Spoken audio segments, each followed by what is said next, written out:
امید ہے آپ سب خیریت سے ہوں گے۔ اگر آپ نے ابھی تک ہمارا چینل سبسکرائب نہیں کیا تو اسے ابھی سبسکرائب کر لیں اور بیل آئیکن کو دبانا بالکل بھی مت بھولیں۔ شکریہ۔ نمبر 10، یو نوک آن مائی ڈور۔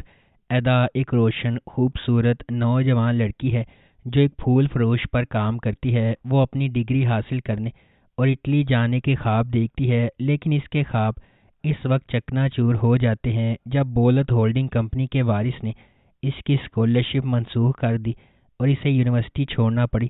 اب صرف دو چیزیں اسے جاری رکھتی ہیں، اس کی پودوں سے محبت اور اس کی سرکن بولت سے نفرت۔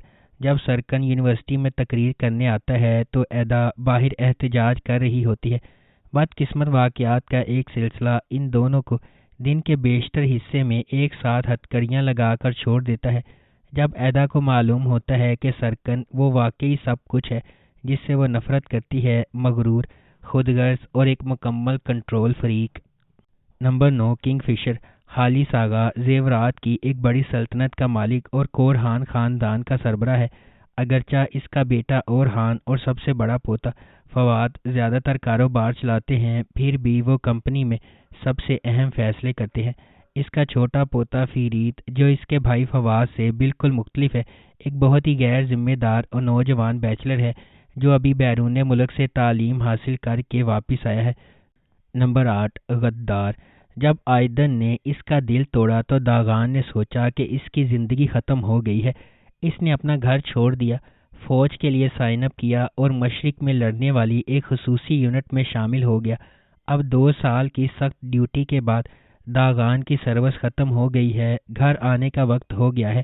لیکن گھر ایسا نہیں ہے جیسا کہ داغان کو یاد ہے۔ اس کا خاندان بکھر گیا ہے اور اس کے پرانے پڑوس نے ایک تاریک انڈرورلڈ کو راستہ دے دیا ہے۔ آئیدن چلی گئی ہے اور یہاں تک کہ پرانے دوست جو باقی رہ گئے ہیں وہ سب مشکوک تعاقب میں پھنسے ہوئے دکھائی دیتے ہیں۔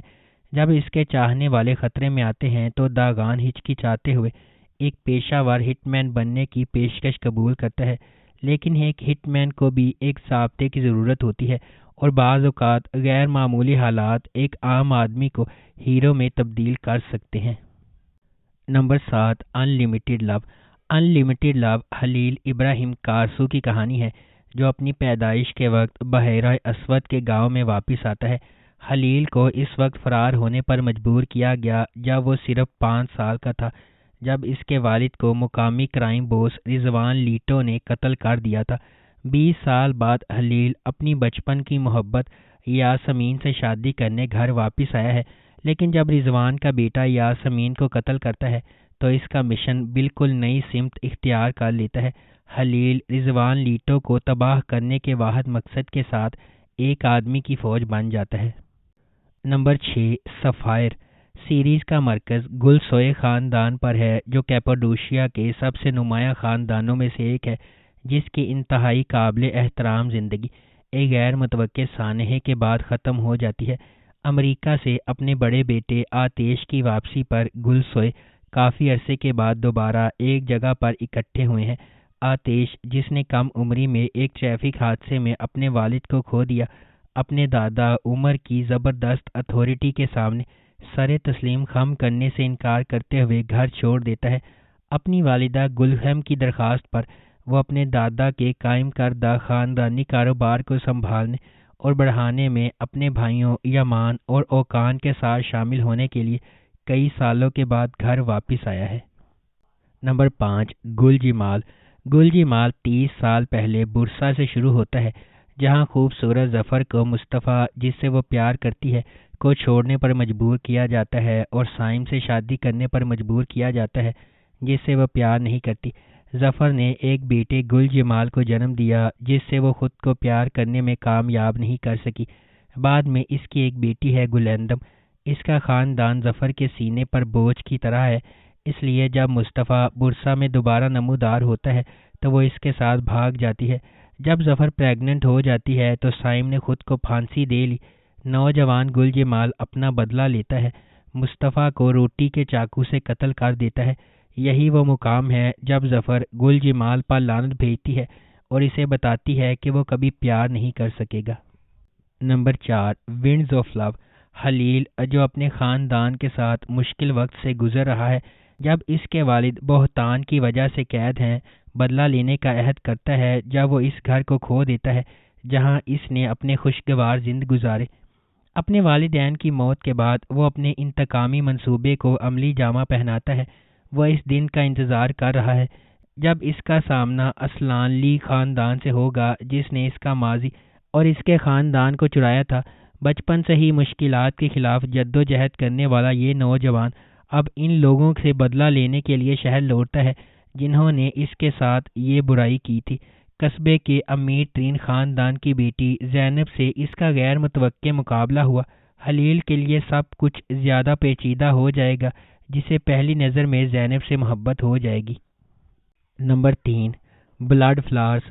بلڈ فلاورز باران اور دلان کی چلتی پھرتی کہانی اور شادی کے بارے میں بتاتی ہے، جس میں وہ اپنے ارد گرد کے لوگوں کی دشمنی کے باوجود خونی جھگڑے کو ختم کرنے پر مجبور ہوتے ہیں، ایک ایسے جذبے کو بھڑکاتے ہیں جو یا تو محبت میں پھولے گا یا تباہی لائے گا۔ باران کو اپنے بھائی کو بچانے کے لیے اپنے دشمنوں سے نفرت کو ایک طرف رکھنا پڑے گا اور اس جرم پر قابو پانا پڑے گا جس میں اس کی ماں کو ہلاک کر دیا گیا تھا، کیونکہ وہ بدلہ لینے کے لیے ایک خاندان میں امن قائم کرنا چاہتا ہے۔ Number 2، hear me.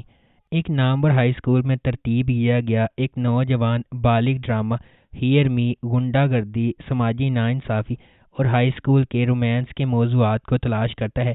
ایک کم اور میلتم دو نوجوان لڑکیاں ہیں جو بہنوں کی طرح قریب ہیں۔ وہ ایک عاجز محلے میں معمولی زندگی گزارتی ہیں، لیکن وہ ہمیشہ ان امیر بچوں سے رشک کرتی ہیں جو دورو ہائی اسکول میں پڑھتے ہیں، جو کہ صرف امیر خاندانوں کے بچوں کے لیے ایک سیکنڈری اسکول ہے۔ ایک دن ایک کار میلتم سے ٹکراتی ہے اور مجرم جائے وقوع سے فرار ہو جاتا ہے، اسکول کی طرف اپنا راستہ بناتا ہے اور اپنی کار کو پارکنگ میں چھپا دیتا ہے۔ جب یہ خبر پھیلتی ہے کہ اسکول کے کسی فرد کی وجہ سے ایک لڑکی اپنی باقی زندگی ویل چیئر پر گزارے گی، تو پرنسپل نے بری خبر کو دفن کرنے کے لیے میلتم کے محلے کے 3 طالب علموں کو اسکالرشپ دینے کا فیصلہ کیا۔ ایکم، بیکر اور عائشہ کو شہر کے سب سے باوقار اسکول میں اپنی نئی طالب علم کی زندگی شروع کرنے کے لیے منتخب کیا گیا ہے، لیکن وہ جلد ہی سمجھ گئے ہیں کہ ان کی زندگی در حقیقت مشکل ہونے والی ہے۔ انہیں امیر بچوں کے درمیان زندہ رہنے کے لیے لڑنا پڑے گا اور یہ دیکھ کر حیران ہوں گے کہ امیروں کی زندگی ان کے تصور سے بہت مختلف ہوتی ہے۔ نمبر 1، ہارٹ ایک۔ ڈرامہ اسک سے تعلق رکھنے والے ایک خاندان کی کہانی ہے جو استنبول ہجرت کرتا ہے۔ جنت، جو کہ جوان ہونے سے ہی کام کر رہی ہے اور شادی کے لیے تیاری کر رہی ہے، یلماز سے شادی کر لیتی ہے جس سے وہ محبت کرنے لگتی ہے اور دلہن بن کر اپنے گاؤں سے استنبول آتی ہے۔ تقریباً 40 سال تک جاری رہنے والی ان کی شادی کے نتیجے میں ان کے 3 بچے ہیں۔ شادی جو اچھے وقتوں اور برے وقتوں میں شروع ہوئی تھی، جنت کے فالج اور موت کے ساتھ ختم ہوتی ہے۔ انہوں نے اپنے پیچھے 3 بچے اور ایک شوہر کو چھوڑا ہے، تاہم جنازے کے بعد سامنے آنے والا خط ان حقائق کو غلط ثابت کرتا ہے جن پر ہر کوئی یقین کرتا ہے، جیسا کہ یہ پتہ چلتا ہے کہ جنت نے اس کی موت سے پہلے لکھے ہوئے خط میں اپنے شوہر کو اپنی موت کی وجہ قرار دیا تھا۔ اگر آپ کو ہماری یہ ویڈیو پسند آئی ہے تو اسے لائک کریں، شیئر کریں اور ہمارے چینل کو سبسکرائب کرنا بالکل بھی مت بھولیں۔ شکریہ۔